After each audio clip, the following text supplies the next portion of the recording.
Exhaust is often the first mod most enthusiasts make to their car. It's cheap and allows affordable horsepower gains by maximizing exhaust airflow. Imagine not being able to exhale properly after inhaling. You'd probably stop inhaling deeply if you knew you couldn't exhale deeply. That's how our cars feel with most factory exhaust systems. They're missing out from using their full potential since they aren't able to vacate the used gases as quickly. Most aftermarket systems aim to relieve this back pressure and allow for decent power gains for our vehicles. With this in mind, let's get started with the basics so you can find out which setup is best fit for your vehicle and your personal preferences. Chances are you've probably come across two notable choices when looking for exhaust, being a Catback or an Axleback system. A Catback system will change everything behind the catalytic converter onwards, hence the name Catback. These systems normally include new mid-pipes, intermediate pipes, mufflers, and of course exhaust. An Axleback system will only change the muffler and exhaust. A Catback system generally offers more performance gains compared to an Axleback system. However, this comes at a higher price, as they tend to cost noticeably more. Alternatively, you can go with an Axleback system that is a cheap, affordable way to change the exhaust note of your car. Though an Axleback may not provide that much performance gains, this comes with the freedom of choice of changing the intermediate pipes and mid pipes with pipes of your own choice.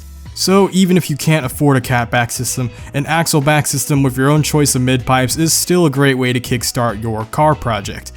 Speaking of mid pipes, that's the next thing you'll most likely come across in your exhaust modding journey.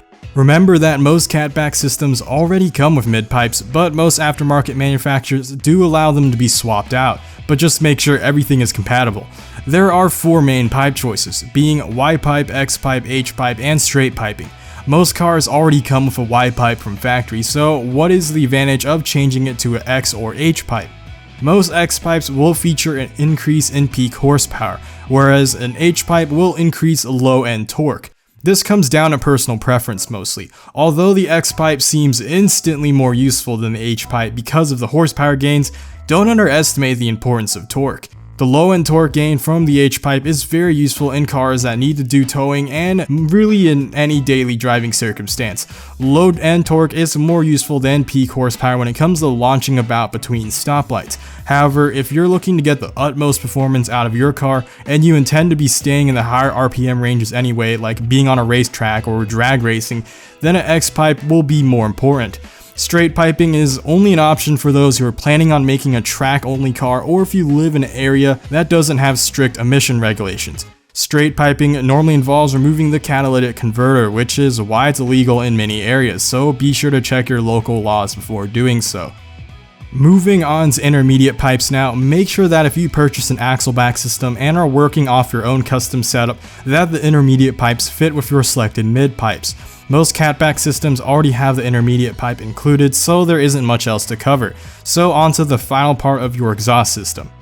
Exhaust headers and manifolds are going to be the final components we'll be discussing for this video, and oftentimes most enthusiasts do these last in their exhaust setup mostly due to cost.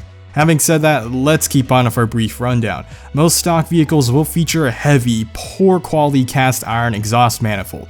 There's much to benefit from changing this component. Whether you decide to upgrade it with a more efficient manifold or go with headers, it's going to depend on your vehicle, budget, and other personal preferences. Aftermarket manifolds and headers offer lighter weight, increased build quality, and more performance. Starting with headers, I'll go over a few of its notable advantages. Headers give each cylinder its own pipe as opposed to manifolds, which rely on cylinders to have pipes that lead to a shared manifold. This allows headers to maximize efficiency and ultimately give more power gains when compared to manifolds. So why buy an aftermarket manifold then?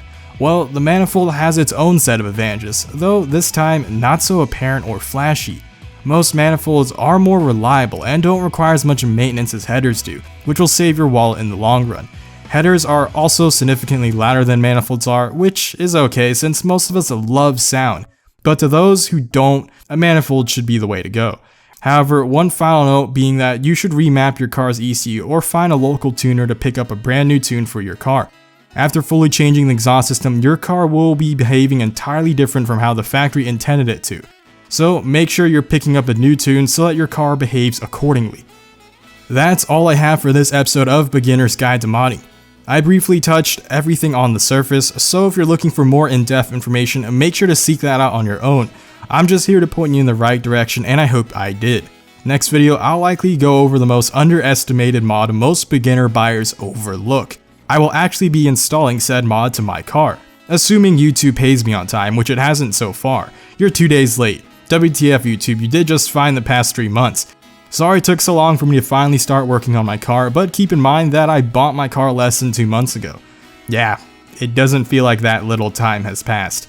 But guys, it's been barely over a month, so why in the world would I mod my car after just purchasing it? I used to drive a crappy 130 horsepower front wheel drive Nissan Sentra, you know, for all my new subscribers who aren't familiar with that. Going from that to a 435 horsepower rear wheel drive Mustang GT was something that took some getting used to, so I figured I shouldn't rush modding my car right away until it grows on me. I'm proud to say it started to grow on me, so let's embark on this journey together as my car grows over the course of this series, and hopefully your car is as well. Thanks for watching, Blade Angel out.